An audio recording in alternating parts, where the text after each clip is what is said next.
जीवन पथिक के संग में आप सभी का स्वागत है। मित्रों, लोगों को पहचानना एक अहम बात है। किसी को हम मित्र जैसा पहचानते हैं, किसी को गुरु जैसा, किसी को किसी रिश्ते से पहचानते हैं। लेकिन क्या यही पहचान सही है? एक पहचान वो भी होती है कि हम लोगों के हृदय को पहचाने, परंतु हृदय को तो हम देख नहीं सकते हैं, कैसे पहचाने? तो लोगों की बातचीत से हम उन्हें पहचानते हैं। और एक लंबी बातचीत के बाद, एक लंबे अरसे के बाद, हम कभी कभी इस निष्कर्ष पे पहुंचते हैं कि सचमुच ये व्यक्ति हृदय से भी वही है जो इसकी वाणी में है। यानी शब्द और मन के भाव एक जैसे हैं। लेकिन क्या हर बार यही होता है? नहीं, शायद कभी कभी नहीं। हम कभी कभी धोखा खा जाते हैं, एक लंबे अरसे के बाद और एक लंबी बातचीत, एक लंबे रिश्ते के बाद भी। चाहे वो रिश्ता ब्लड रिलेशन हो, दोस्ती का रिश्ता हो, या केवल जान पहचान का। तो क्या लोगों को पहचानना एक कला है, या पहचानने में शब्द और भाव कितना महत्व रखते हैं? आइए इसी रोचक प्रश्न को हम अपने चिर परिचित विद्वान से पूछें, जिनको हम बहुत अच्छे से पहचानते हैं, हृदय से भी और उनकी वाणी से भी। तो वो हैं डॉक्टर गौतम चटर्जी, जो हमसे जुड़ते हैं वाराणसी से। आइए उनका स्वागत करें। गौतम जी, संत में आपका स्वागत है। नमस्कार मेनका जी, आप कैसी हैं? बहुत अच्छे हैं, और आपसे मिलके, आपसे बातचीत करके एक नई राह मिलती है और एक नई खुशी मिलती है। तो और हमारी जिज्ञासाओं का हल भी मिलता है। हम तो आपको पहचानते हैं, हमारे मित्र भी आपको पहचानते हैं, और निश्चित तौर से वो समझ गए होंगे कि आपकी वाणी में जो सरस्वती है, वही आपके हृदय में भी है। लेकिन बाकी लोगों को हम कैसे पहचाने? क्या हम पहचानने में कभी कभी गलती करते हैं, या कभी कभी किसी को हम पहले ही नजर में सही पहचान लेते हैं? आपका इस बारे में क्या कहना है?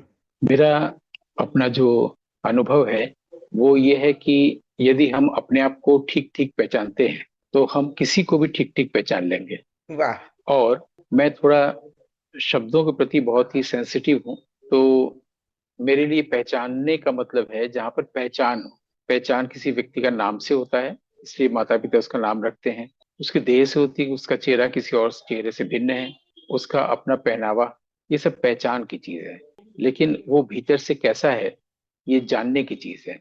तो पहचानना सिर्फ यही है कि हम 100 लोगों में उस 70वां व्यक्ति का नाम क्या है, उससे मेरा क्या संबंध है, उसको मैं पहचान सकता हूँ। जैसे कई बार आप देखते हैं कि किसी किसी व्यक्ति को ले जाके 10 लोगों के सामने खड़ा कर दिया जाता है कि पहचानो इसमें से अपराधी तुम्हारा कौन है। वो पहचानना होता है। जानना ये होता है कि अगर मैं आपको जानता हूँ तो फिर इसका कभी विलोम नहीं होगा।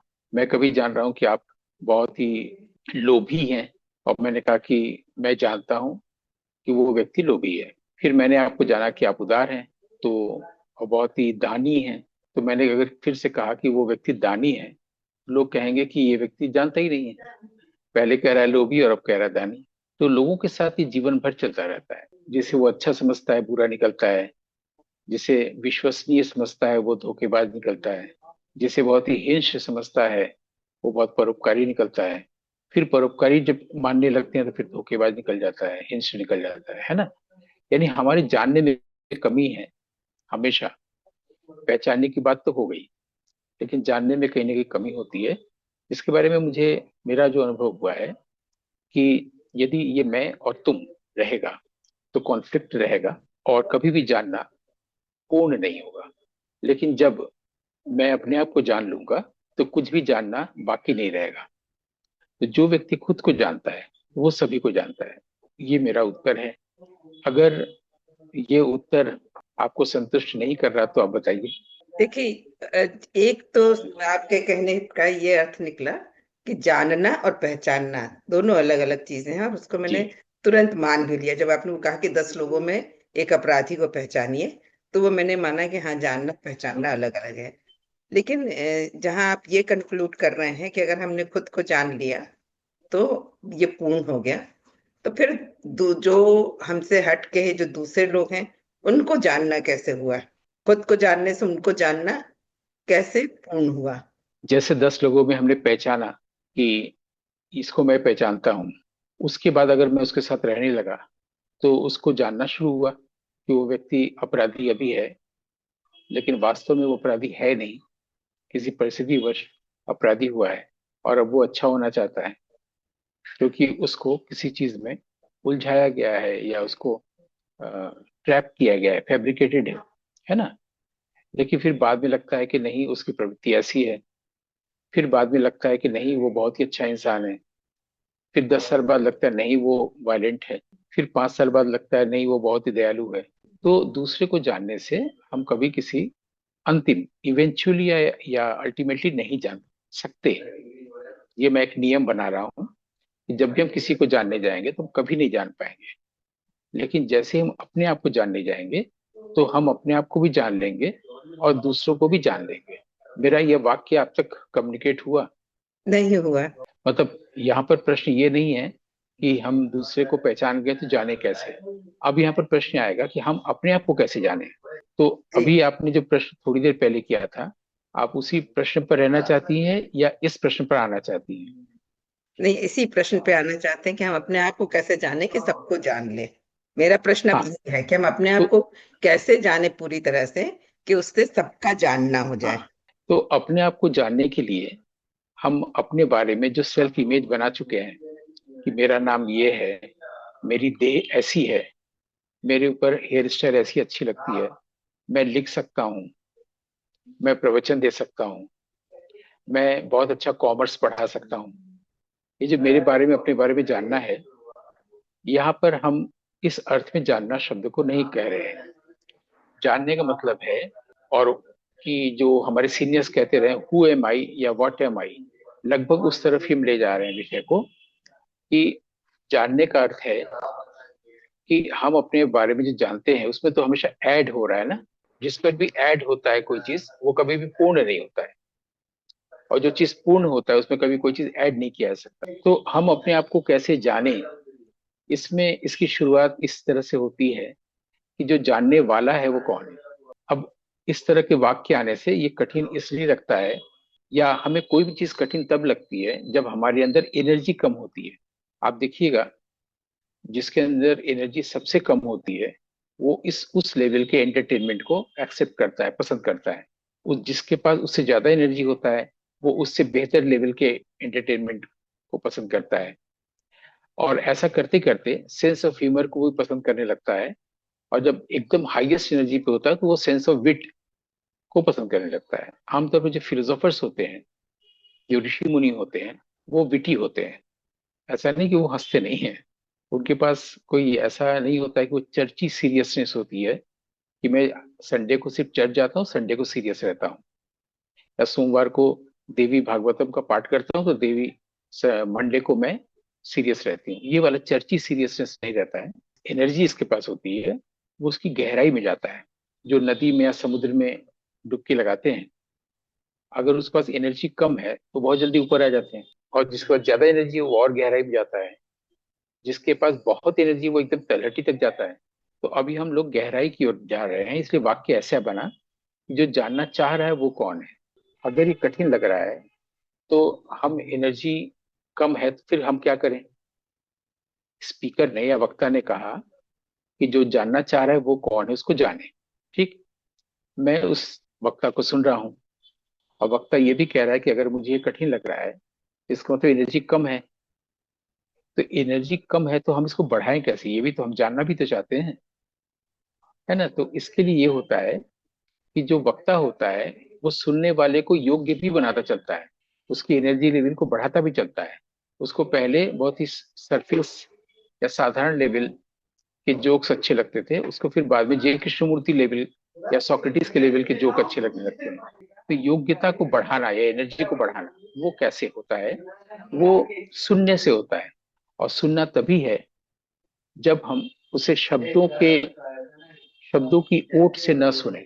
जैसे मैं आपसे कहूंगा पेड़, तो आपको तुरंत सुनाई देगा, है ना। मैं आपको कहूंगा आग, तो आपको तुरंत सुनाई देगा, दिखाई देगा आपके अपने मानस में।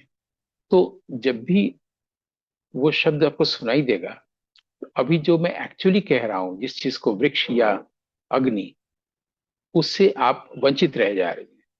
क्योंकि आपके पास शब्दों के पास जो इमेज है, उन इमेज या शब्दों के साथ आप मुझे सुन रही हैं। ये सुनना नहीं है। जब आप अपने शब्द और अपने इमेजेस स्थगित रख के सिर्फ सुन रहे हैं, यानी आपका थॉट अप्लाई नहीं हो रहा है, आपके पास जो शब्द और इमेज और अर्थ हैं वो अप्लाई नहीं हो रहे हैं, यानी आपका माइंड अप्लाई नहीं हो रहा है, यानी आपका अतीत अप्लाई नहीं हो रहा है, इसका मतलब आप बिल्कुल मौन हैं और प्रेजेंट मोमेंट पे हैं। और ठीक उसी पल आप में ट्रांसफॉर्मेशन हो जा रहा है। ये जो ट्रांसफॉर्मेशन है, या किसी व्यक्ति का डाकू से वाल्मीकि होना, मूर्ख से कालिदास होना, जैसे शंकराचार्य के 4 शिष्य थे उसमें एक डल था और अचानक से वो विद्वान हो गया, ये ट्रांसफॉर्मेशन तुरंत होता है। ऐसा बिल्कुल नहीं है कि बुद्ध ने हजारों साल तपस्या की, या रामकृष्ण परमहंस या रमन महर्षि या साईं बाबा या मेहर बाबा, ये लोगों ने 1000 साल तपस्या की तब जाके फल मिला, ऐसा कभी हुआ ही नहीं है। ये बिल्कुल फ्लैश में होता है। और ये तब होता है जब हम सिर्फ सुनते हैं। सुनते का मतलब ये नहीं कि हम जाके किसी बाबा से प्रवचन सुने। जब भी हम जहां भी हैं, अगर हमारे पास ऐसा अलर्ट कॉन्शियसनेस है, हम बिल्कुल अटेंटिव हैं, तो हमारे अंदर ट्रांसफॉर्मेशन होता है। वरना हम जीवन भर रोज रात में सोने से पहले किसी का प्रवचन लगा देना, या किसी व्यक्ति का स्पिरिचुअलिटी पर बोलना बहुत अच्छा लगता है, वो सुनना लगा देना और सो जाना। ये सुनना तो अच्छा लगता है, एंटरटेनमेंट होता है, लेकिन ट्रांसफॉर्मेशन कभी नहीं होता है। हम वैसे ही मूर्ख कालिदास या डाकू रत्नाकर रह जाते हैं। हम कभी वाल्मीकि और कालिका दास, कवि कुलगुरु कालिदास नहीं बन पाते। इसलिए पहली बात है सुनना। तो अगर मैं अपने आप को कैसे जानूं, ये आपको नहीं सुनना है, बल्कि मुझे ये सुनना है कि मेरे पास जो शोर है, मेरे पास जो थॉट्स हैं, जो वर्ड्स हैं, जो लगातार आ रहे हैं समुद्र के वेव्स की तरह, वो मुझे सुनने नहीं दे रहे हैं, है ना। तो आप मुझे सुने उससे पहले मैं अपने सुनने की बात कर रहा हूँ। कोई व्यक्ति खुद को कैसे जाने, और वो पलक झपकते होगा अगर वो इस तरह से अपने आप को सुन रहा है, जहां पर उसका शोर नहीं है, जहां पर उसका शब्द और अर्थ और विचार नहीं है, तो उसके अंदर तुरंत ट्रांसफॉर्मेशन होता है। और उसके पास ये बोध होता है कि उसके पास ये अज्ञानता अब तक थी कि वो अपने देह को मान लिया था कि ये सत्य है, अपने मन को मान लिया था कि ये सत्य है। और तब उसे दिखता है कि वो देह में नहीं रहता, बल्कि देह और मन उसके उसमें रहते हैं। देह और मन उसमें रहते हैं, और वो रुचि लेता है, इसलिए वो है। अगर रुचि न ले तो ये देह और मन न रहे। तो ये जो मुझ में देह और मन है का मतलब स्पष्ट करने के लिए मैं बता रहा हूँ, क्योंकि देह में मैं हूं तो लोग समझते हैं। जैसे कबीर साहब कहते थे कि समुद्र में बूंद है सभी जानते हैं, बूंद में समुद्र है ये बहुत कम लोग जानते हैं, कोई कोई जानता है। उसी तरह से मुझ में ये देह है, उसका मतलब हुआ ये जो आकाश है वो मैं हूं, और आकाश में ये देह है, ये मन है। ये समझ में आने वाली बात है, ये दिखाई पड़ने वाली बात है, बहुत सरल वाक्य है। ये पूरा आकाश अनंत, ये मैं हूं। तो उसमें तो ये हो ही गया ना, सारे देह हो गए, सारे वृक्ष हो गए। और वही आकाश देह के अंदर भी है, उसका अंश। देह रहे न रहे आकाश है। तो जितने भी देह हैं, सबको जानना नहीं हो गया, सभी में मैं का विस्तार नहीं हो गया। अगर मैं आकाश हूं तो उसी आकाश का विस्तार तो सभी में है ना। कोई दूसरा है ही नहीं, मैं और तुम है ही नहीं। और जब तक मैं तुम रहेगा, तब तक कन्फ्लिक्ट रहेगा, तब तक संदेह रहेगा, तब तक प्रेम नहीं रहेगा, तब तक ज्ञान नहीं हो रहेगा, तब तक बोध नहीं होगा। जब भी सेंस ऑफ डिवीजन रहेगा, सेंस ऑफ सेपरेशन रहेगा, तो फिर किसी से जुड़ने का भी कोई मतलब नहीं है, क्योंकि आपको सेपरेट होना ही है, क्योंकि आप पहले से सेपरेट है। जब आप में सेंस ऑफ सेपरेशन नहीं है, तो आप पहले से जुड़े हुए हैं। इसका मतलब कि मैं और आप दो व्यक्ति एक ऐसी यात्रा कर रहे हैं जो एक ही समय में, एक ही इंटेंसिटी के साथ एक ही चीज को देख रहे हैं, ये प्रेम है। हालांकि ये जो भाषावली है, ये जे कृष्णमूर्ति की है, जो क्योंकि हम लोग बचपन से उन्हें सुनते थे, तो इसको मैंने दोहरा दिया, ये मेरी नहीं है। कि अगर हम सेम इंटेंसिटी के साथ, सेम टाइम में, सेम मोमेंट में, सेम सब्जेक्ट को सेम एनर्जी के साथ सुनते हैं, दैट इज लव। जो कि ये मेरी भी अनुभूति है। यहाँ पर सेपरेशन नहीं होगा ना, क्योंकि सेम पहले ही हम बोल रहे हैं।